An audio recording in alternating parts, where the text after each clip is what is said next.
नमस्कार दोस्तों, the time में आपका पुनः हार्दिक स्वागत है। अभिनंदन है। मैं गिरधर दास। पूरा देश कोरोना महामारी का दंश झेल रहा है। विशेषज्ञों की माने तो इससे निजात पाने का मात्र एक रास्ता है कि ज़्यादा से ज़्यादा लोग वैक्सीन लगवाएं, वैक्सीनेशन करवाएं। लेकिन लोगों को अब वैक्सीन लगवाने के भी पैसे देने होंगे, क्योंकि अब शायद पीएम केयर फंड में पैसे की कमी हो गई है। पिछले साल कोरोना ने लाखों लोगों की नौकरी छीन ली और जो बचे खुचे पैसे उनके पास थे, वो लॉकडाउन, वो महंगाई की भेंट चढ़ गए। विश्व में अगर निर्धन लोगों की बात करें तो सबसे ज़्यादा संख्या भारत में ही है। करीब 36% लोग गरीब हैं, निर्धन हैं।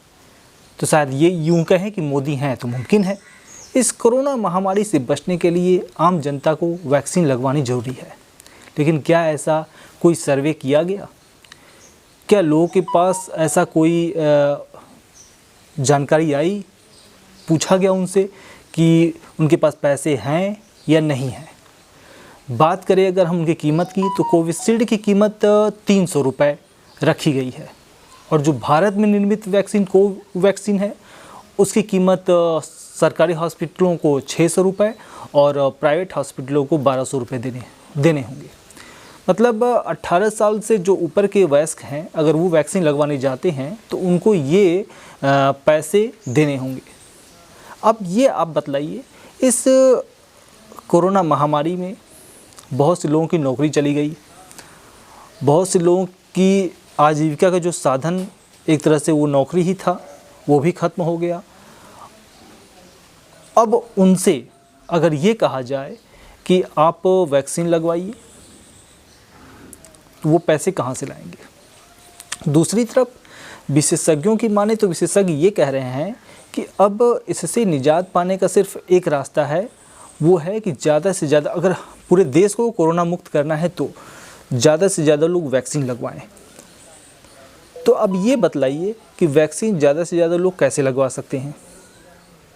बहुत से लोग तो ऐसे हैं जिनके पास शायद खाने तक के पैसे नहीं होंगे, वैक्सीन तो बहुत दूर की बात है।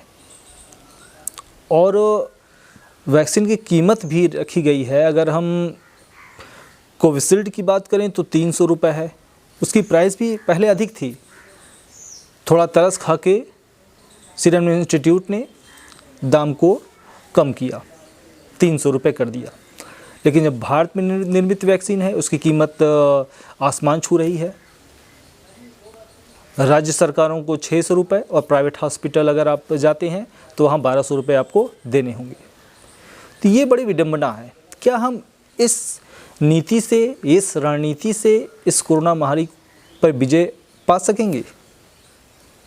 तो मेरा शायद कहना होगा नहीं, क्योंकि ये शायद संभव नहीं है। सरकार कुछ प्रोजेक्ट पे काम कर रही है, विस्टा प्रोजेक्ट के नाम से उसे जाना जा रहा है। कहा जा रहा है कि वहाँ पे एक दिल्ली में, जहाँ पे हमारी संसद भवन है, वहाँ पे एक नई संसद भवन का निर्माण सरकार शुरू कर दी है, निर्माण कार्य। वहाँ पे प्रधानमंत्री जी का आवास भी बनेगा और जो पूरे इस प्रोजेक्ट की कॉस्ट है लगभग 20,000 करोड़ के आसपास बताई जा रही है। तो क्या वर्तमान समय में उस प्रोजेक्ट की बहुत ज़रूरत है?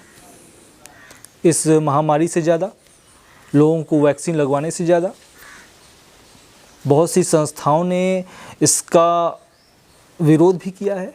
बहुत से हमारे जो जर्नलिस्ट हैं ने उसका विरोध किया है। हमारे जो राजनीतिक कुछ पार्टियां हैं उन्होंने इसका विरोध किया है। लेकिन सरकार के ऊपर इसका कोई प्रभाव दिखाई नहीं पड़ता। तो कहीं न कहीं सरकार को ये चाहिए, अगर हमें इस महामारी से लड़ना है, बाहर निकलना है, तो हमें कुछ सही दिशा की तरफ कदम उठाने होंगे और लोगों को वैक्सीन के प्रति मोटिवेट करते हुए इस वैक्सीन को मुफ्त में लोगों तक पहुंचाने का काम करना चाहिए। सभी जगह कैंप लगवा के वैक्सीन को ज़्यादा से ज़्यादा लोगों को लगवाए, जिससे कि ज़्यादा से ज़्यादा लोग वैक्सीनेट हो सकें। यही एकमात्र रास्ता बचा है जिससे हम इस महामारी से निजात पा सकते हैं। तो जो भी प्रतिनिधि या जो भी भाई हमारी इस वीडियो को देख रहे हैं, तो आप लोग ज़्यादा से ज़्यादा इसे शेयर करें। और आपके अगर कुछ कमेंट हैं हमारे इस मैसेज के बारे में, तो आप कमेंट बॉक्स में कमेंट दे सकते हैं। तो आज के लिए बस इतना ही। इसी के साथ नमस्कार, जय हिंद, जय भारत।